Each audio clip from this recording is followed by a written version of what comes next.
dar klausimėlis su Etmedia.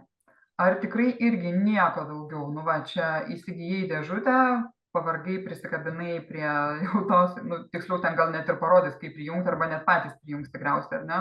Yra kažkas, kas tuo pasirūpins, patiems šiandien reikės. Taip, kompanijos būtent kompanijos padalinys atitinkamas aptarnaus, sakykime, jeigu žmogus turės dėžutę, Etmedia, prijungs reklamą ar ne, ir jeigu jam neduok dievė kažkas atsitiktų, sakykime, su tuo dėžute, jis turės galimybę skambutį daryti, pagalbos skambutis iš karto su kompanija ir techninis aptarnavimas, viskas rūpinsis pati kompanija.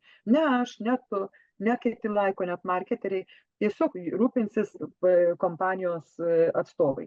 Profesionalų žmonės, kurie tarnaus būtent Etmedia projektą.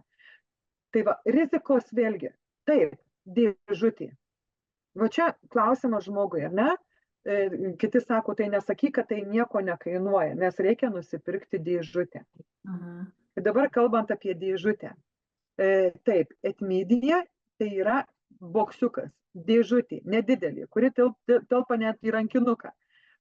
Taip, jinai kainuoja. Vienkartinis mokestis, bet dėžutės nusipirkimas tai yra kaip trumpalaikė investicija. Nes jeigu mes perkam dėžutę, tai išleista pinigų suma, jinai gali vėlgi, žiūrint iš kokio paketo, su kuo jūs susibendrausit, iš kokio paketo dėžutė perkama, bet vėlgi išleista pinigų suma dėžutė, jinai jums gali grįžti nuo 2 iki 5,9 karto didesnė suma. Taip, tai dėžutė kainuoja ją nusipirkti.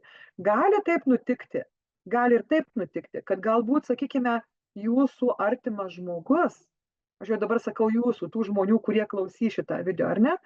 Galbūt, sakykime, klauso žmogus, kuris netikėtai iš savo šeimos ar draugų gaus dėžutę dovanų.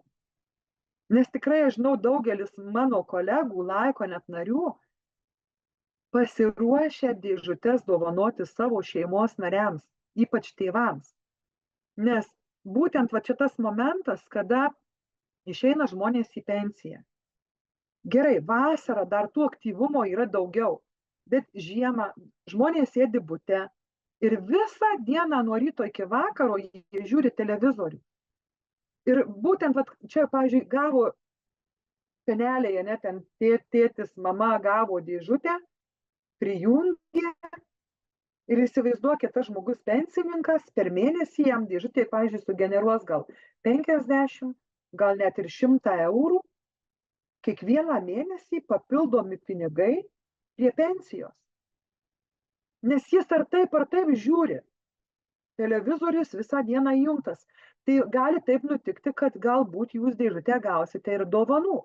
Bet jeigu jūs esat vizionierius, žmogus, kuris norite vienas iš pirmųjų išbandyti šitą projektą, nelaukite, kol kada kažkas padovanos ar nepadovanos. Nusipirkit dėžutę, investicija grįž kelis kartus didesnė suma ir jūs būsit vienas iš pirmųjų ir jeigu jums šita idėja patiks, matysit, kaip tai veikia ir jūs pradėsite dalintis su aplinkiniais, tai jūsų dėžutė labai greitai atsipirks ir su kaupu ir ateityje jums dar netgi sukurs pasyvių pajamų šaltinį.